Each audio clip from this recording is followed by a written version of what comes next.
율리아나와 프란치스칸 책 읽기. 제속 프란치스칸 성인전 2. 우리 시대를 위한 여인, 헝가리의 엘리사벳 성녀, 권숙의 히아친타 OFS 편역, 한국 제속 프란치스코회 출판부. 2장.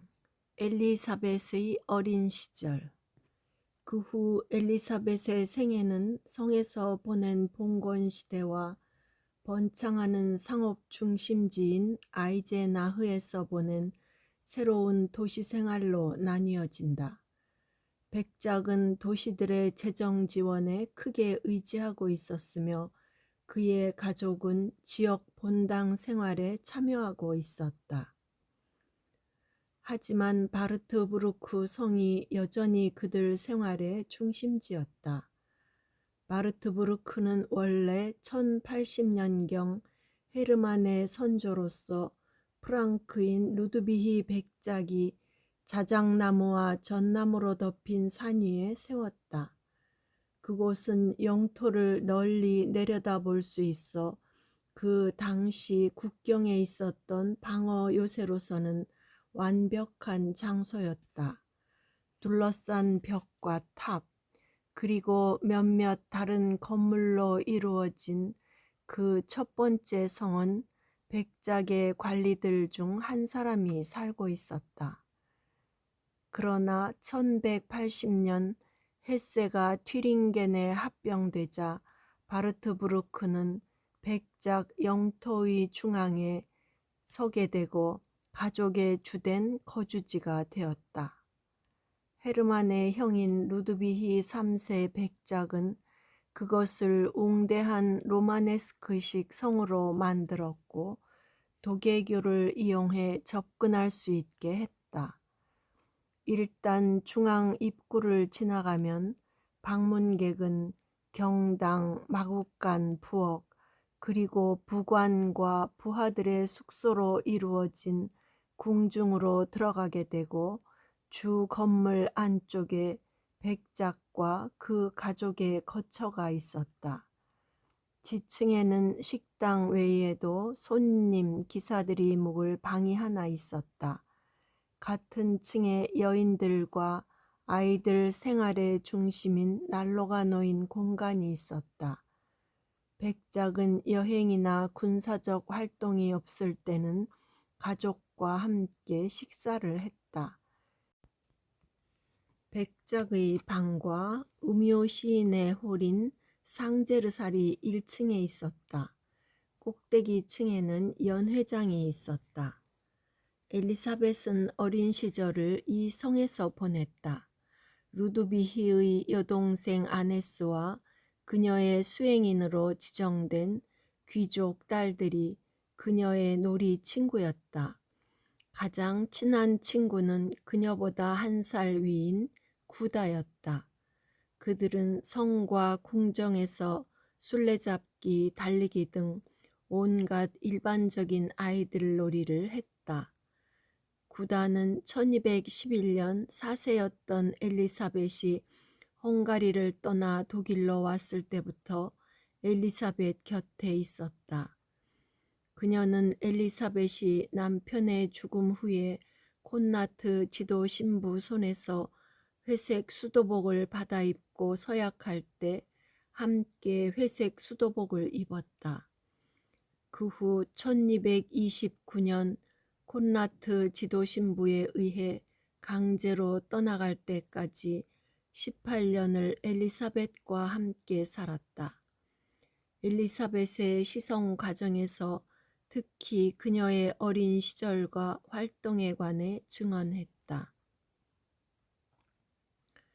엘리사벳은 일찍부터 놀이보다 더 마음을 사로잡는 무엇을 알게 되었다. 그것은 비밀이었고 가능한 한 숨기려고 애썼다. 그것은 창피스러워서가 아니라 말하기엔 너무나 엄청난 것이었기 때문이다. 그녀는 성에 있는 경당에 마음이 끌렸으며 온갖 핑계를 대면서 심지어 놀이를 하다가도 들어가서 제단 앞에 무릎을 꿇었다. 그녀는 이미 그곳에서 느낀 하느님의 현존에 이끌리고 있었다. 구다가 회상하듯이 그녀는 할 수 있는 한 온갖 구실을 대며 하느님 가까이로 다가갔다. 직접 구다의 증언을 들어보자. 그녀는 진지한 일은 물론 놀이를 할 때에도 모든 희망과 행동의 방향을 하느님께 두었다. 그녀는 읽을 줄을 전혀 몰랐던 5살 때 제대 앞에 자주 무릎을 꿇고는 앞에 시편을 펼쳐놓고 마치 그것을 읽으며 기도하듯 했다. 훌륭한 인품을 미리 알려주는 것으로 그녀는 자주 가만히 무릎을 꿇곤 했다. 그녀는 영리하게도 여러 방법으로 경당 안으로 들어갈 기회를 찾곤 했다. 그녀는 놀이를 하는 것처럼 소녀들과 경주하는 척 하다가 성당으로 뛰어들어가 제대 앞에서 무릎을 꿇고 두 손을 모으고 바닥에 입 맞추고는 열심히 기도하였다. 또한 그녀는 한쪽 발로 깡충깡충 뛰면서 놀이하다가 소녀들을 멀리하고 성당 안으로 도망쳤다. 이렇게 가장해서라도 성당으로 들어갈 수 없으면 문간을 뛰어넘어가서 성당의 벽에 입맞추곤 했다. 링 게임이나 다른 게임을 할 때 그녀는 이겨서 상을 받고 싶은 소망을 하느님 안에 두고는 무릎을 꿇고 하느님께 성모성을 여러 번 바치겠다고 약속하곤 했다. 만일 이 약속을 지킬 수 없게 되면 다른 아이에게 누가 더 큰지 재어보자 라고 말했다. 그렇게 해서 친구를 재어보려고 무릎을 꿇으면서 여러 번 절할 수 있었다고 어른이 된 후 엘리사벳 본인이 자주 회고했다. 그녀는 게임에서 이겨 딴 것의 10분의 1을 함께 노는 친구 중에 자신보다 더 가난한 소녀에게 주곤 했다. 그녀는 그들에게 작은 선물을 주고 받은 사람에게 각 선물에 대해 여러 번의 주의 기도와 성모성을 바칠 것을 권하곤 했다. 이것은 조숙한 신심이었을 수 있지만 지나치지는 않았다. 엘리사벳은 여전히 생기 가득한 아이였다. 동시에 부유함과 호사스러운 환경에서 자랐지만 이웃에 대한 의무도 또한 깨닫고 있었다. 놀이에서 무언가를 얻게 되면 그녀는 가난한 아이들과 나누어 가졌다. 엘리사벳은 아주 신중하게 교육받았다. 튀링겐 왕조는 학식 많은 여러 여인들이 있음을 자랑스럽게 여겼다. 루드비히 3세는 자녀 교육에 큰 관심을 지녔던 것으로 알려지고 있다. 그의 딸은 라틴어 지식이 풍부한 것으로 유명했다. 엘리사벳은 읽는 법을 배우기 전에 백작 가족의 멋진 시편집에 있는 빛나는 그림들을 보는 것을 기뻐했으며 읽는 신용을 했다. 거기에 나오는 성경 이야기와 그리스도와 성모의 모습은 그녀가 구원 이야기를 처음 접하는 길목이 되었다. 그 후 여느 아이들처럼 시편을 통해 라틴어를 배웠다. 그녀가 어느 정도까지 배웠는지 알 수 없지만 후에 시녀들이 회상하는 그녀의 이야기를 통해 그녀는 훌륭한 기억력을 지니고 있었으며 많은 성경 구절과 들은 강론을 잘 기억했음을 알 수 있다. 그러나 이러한 것은 그녀가 배워야 했던 것의 일부일 뿐이다. 그녀는 말 타는 법과 사냥하는 법, 재봉질과 바느질하는 법도 배워야 했다. 그녀는 궁중 예법과 하인들이 할 일을 지도하는 법도 배워야 했다. 성에 사는 모든 여인들처럼 약초 사용법과 다른 민간요법도 공부했다.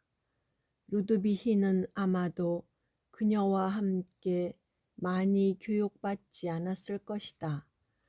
소년들은 7세가 지나면 기사가 되는 것을 준비하는 신체 훈련을 시작하면서 대부분의 시간을 야외에서 보냈기 때문이다. 루드비히는 수영, 말타기, 활쏘기를 배웠다.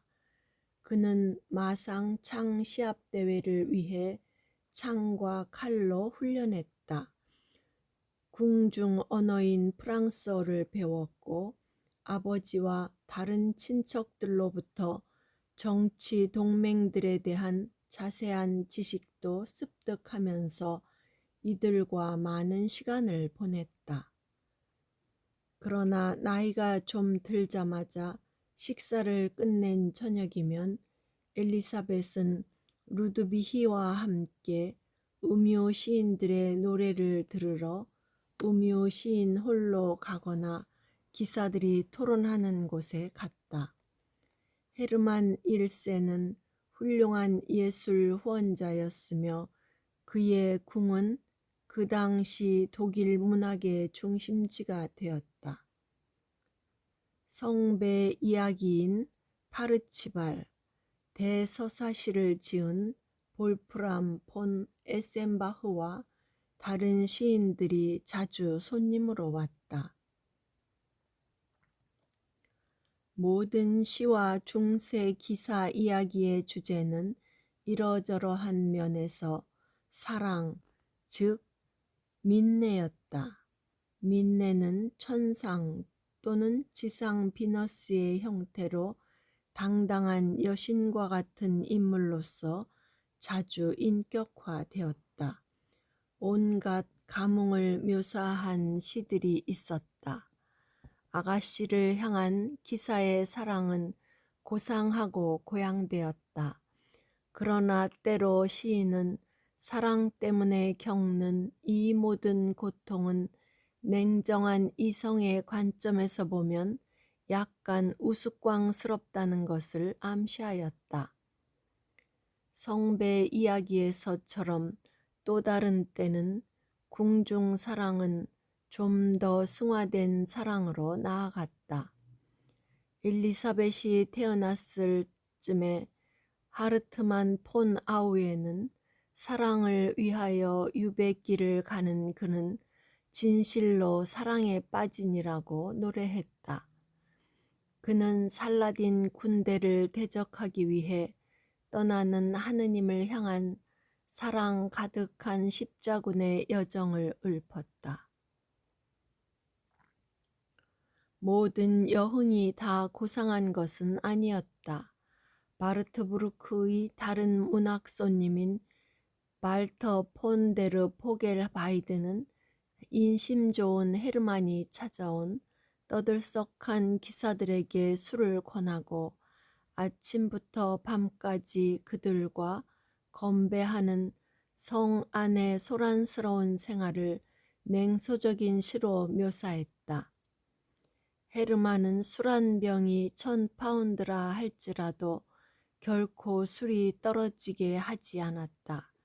그리고 또 소란이란 귀머거리가 되고 싶지 않으면 바르트부르크를 피해가야 했다. 나 자신 그 천한 인간의 소음에 너무 오래 시달렸고 고성과 기청이 떨어져 나갈 것 같은 노래 가운데 밤이 지나 낮으로 바뀌는 것을 보았네. 지금은 더 이상 그곳에서 들리지 않아. 발터는 예민한 청각을 지니고 있었다. 반면에 엘리사벳은 그녀를 돌보던 이젠 투르드가 회상하듯이 예민한 후각을 지니고 있었다. 그녀는 나쁜 냄새나 밀폐된 공기를 참을 수 없었다. 성의 좁은 방 안에서 습기 찬 공기, 벽난로의 연기, 가까이 함께 있는 기사들에게서 나는 채취들이 뒤섞인 냄새는 그녀로서 참기 어려웠을 것이다. 남쪽으로 난 창문을 열어 신선한 공기가 들어오면 그녀는 매우 기뻐했을 것이다. 남쪽에는 우아한 기둥들과 둥근 아치 모양의 아름다운 회랑이 있었는데 이것은 성의 측면을 쭉 둘러싼 회랑과 잘 어울렸다. 거기에 서서 안개 위로 솟아오른 마을과 먼 산을 바라보는 것은 즐거웠을 것이다. 미래 부부가 될 엘리사벳과 루드비히가 어린 시절 동안 어떠한 관계였는지에 대해 알 수 있는 자료가 별로 없다. 그러나 한 자료는 그들이 어렸을 때부터 계속해서 심지어 결혼한 이후에도 서로 오빠, 누이로 불렀다고 알려주고 있다. 물론 이것은 그들이 좀 더 어렸을 때 실제로 체험한 관계였다. 그들에게는 이것이 먼 훗날 남편과 아내가 된다는 것보다 더 현실감이 있었을 것이다. 그들이 함께 지냈던 관계와 비밀과 애정은 후에 성인으로서 사랑하는 데 기초가 되었다. 하느님을 향한 사랑이 커가면서 엘리사벳은 그분을 위해 희생하길 원했다. 그녀는 놀이나 춤을 출 때면 한 차례만 한 후 나머지는 하느님께 바쳤다. 그녀는 희생으로 화려한 옷을 입는 것을 그만두었다. 이렇게 어렸을 때부터 그리스도교와 프란치스칸 성소의 핵심인 회개와 보석의 과정을 시작했다고 할 수 있다. 일찍부터 겪은 여러 슬픔은 이런 포기의 길로 접어드는 데 도움이 되었다. 최초의 슬픔은 엘리사벳이 6살이었던 1213년 9월에 있었던 어머니 게르트루드의 죽음이었다. 그녀가 어떻게 최후를 맞이했는지에 관한 자세한 얘기는 당분간 어린 딸이 모르게 하였을 것이다. 사실 게르트루드는 암살되었던 것이다. 헝가리 궁정에서는 엘리사벳의 어머니인 독일 여왕에 대한 반감이 커가고 있었다. 헝가리 귀족들은 자신들에게 돌아와야 할 호의와 특권을 그녀가 독일 가족들에게 주고 난 후 특히 그랬다. 그녀는 특히 허물 많은 성격을 지닌 성직자였던 동생 베르톨트를 칼록사의 대주교가 되도록 주선했다. 귀족들은 베르톨트의 교만과 여왕의 낭비에 더욱더 화가 났다. 안드레아 역시 무모한 낭비 때문에 점점 인기를 잃어가고 있었다. 왕과 왕비가 헝가리 북부에 있는 렐레츠 수도원에 함께 있을 때 게르트루드는 공격을 받고 살해되었다. 이 암살은 아마도 안드레아 왕도 죽일 계획이었던 것 같으나 왕은 피할 수 있었다.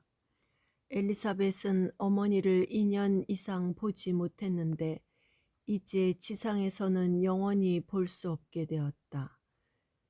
이 일로 그녀는 매우 깊은 영향을 받았다. 그녀가 나이가 들어 좀 더 이해하게 되었을 때 어머니가 성사를 받지 못한 채 죽었기 때문에 아마도 어머니의 영혼을 위해 특별히 열심히 기도했을 것이다. 익명의 프란치스칸에 보존되어 있는 일화에 의하면 몇 년 후 게르투르드는 엘리사벳의 꿈속에 나타나 연옥에서 벗어날 수 있게 기도해달라고 청했다고 한다. 엘리사벳은 어머니를 위해 열심히 기도하자 어머니가 다시 나타나 자신의 영혼이 고통에서 해방되었다고 고마워했다고 한다. 이것은 엘리사벳이 겪어야 할 여러 슬픔 가운데 첫 시작이었다. 루드비히의 남동생이며 엘리사벳의 놀이 친구였던 헤르만이 1216년에 죽었다. 이후 1217년 4월 25일 그녀에게 아버지 같았던 호탕하고 인정 많던 헤르만 1세 백작이 죽었다. 그때 그녀는 겨우 10살이었다. 겨우 17세였던 헤르만의 아들 루드비히가 새로운 튀링겐의 백작이 되었다. 그러나 연대기 작가들이 설명하듯 루드비히는 어느덧 명예를 지닌 어엿한 어른이 되어 있었다. 그는 보통 키의 운동을 잘하고 미남이었다. 그의 우아한 용모와 완벽한 몸가짐은 모두의 마음을 사로잡았다.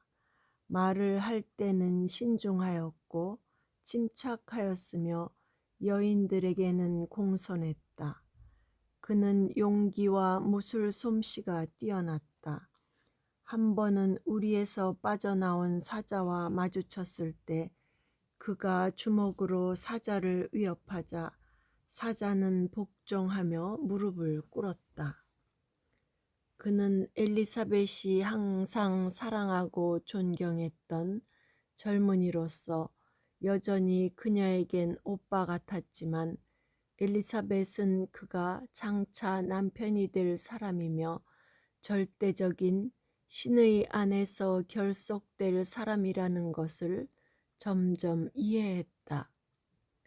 음유 시인은 사랑을 숭고한 것으로 얘기했지만 그들이 묘사한 사랑의 몰입은 외관에 기초를 둔 것이었다. 엘리사벳은 혼인으로 자신과 루드비히를 묶어주는 사랑은 숭고한 것이지만 또한 하느님의 뜻에 기초를 두어야 한다는 것을 이미 알고 있었다. 이제 그녀는 막 성장기에 들어서게 되어 소니 소녀들과 여인들이 좋아하는 놀이를 하기 시작했다. 소녀들은 양초나 종이 위에 각 사도의 이름을 써서 이를 다 섞고는 경당 제단 위에 놓았다. 그런 후 소녀들은 제각기 한 사도를 뽑아 자신의 특별한 성인으로 삼았다. 엘리사벳은 사도 중 가장 어리고 미혼이라고 전통적으로 알고 있는 사도 요한의 이름을 뽑길 원했다. 그가 정결의 수호자로 간주되고 있었기 때문에 특히 그를 찬미했다. 그래서 자신의 성인으로 그를 뽑기를 간절히 기도했다. 그리고 모두가 놀라게도 3번 고를 때마다 그의 이름을 받았다. 엘리사벳이 생각한 것은 자신만의 정결이었을까? 아니면 요한 성인에게 약혼자의 정결을 보호해 주길 청하고 싶었던 것일까? 후자의 편이 더 맞을 것 같다. 여자들의 정결을 보호해 주기 위해서는 동정 마리아를 포함하여 많은 성녀들이 있었으니 요한 성인은 남자에게 더 적합한 것처럼 보인다. 어쨌든 엘리사벳은 그 사도 요한에 대한 존경에서 사람들이 자신에게 청하는 무엇이나 그것이 부탁이든 과실의 용서이든 아니면 무슨 일을 하는 것이든 포기하는 것이든 결코 거절하지 않았다. 또한 자신이 약속한 기도를 다 마치지 않았는데 잠자리에 들지 않으면 안 되었을 때면 침대에서 자주 기도를 바치곤 했다고 구단은 증언하고 있다. 그녀는 루드비히가 정결의 위협을 받을 시기의 연령이라는 것을 알고 있었을 것이다. 그리고 이때는 그와 엘리사벳이 결혼하기 여러 해 전이었을 것이다. 그러나 그는 정해진 신부에게 온전하게 성실한 이로 남아있었다.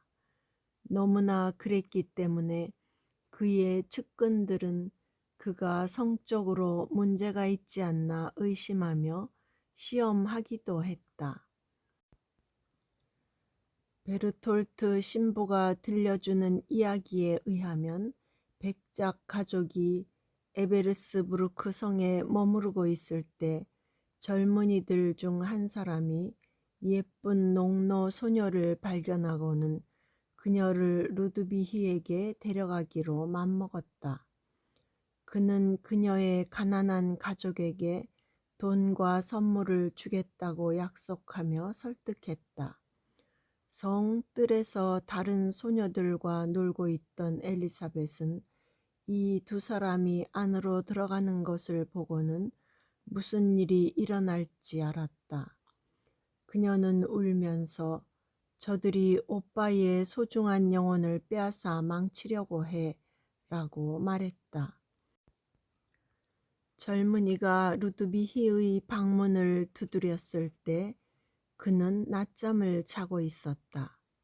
그가 일어나 문을 열자 친구가 한 소녀와 서 있었다. 소녀가 왜 거기에 서 있는지 알고는 그녀에게 예의 바르게 말하고는 은마르크 3개를 그녀와 그 가족을 위해 주었다. 그러고는 가능한 한 단호하게 말했다.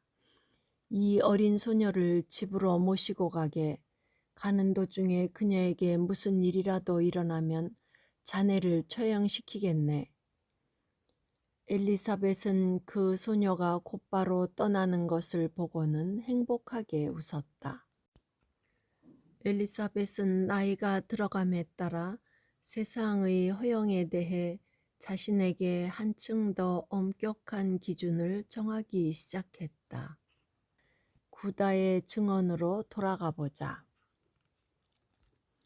그녀는 하느님을 향한 사랑에서 무언가에 대한 자신의 의지를 꺾으면서 매일 무언가 포기했다.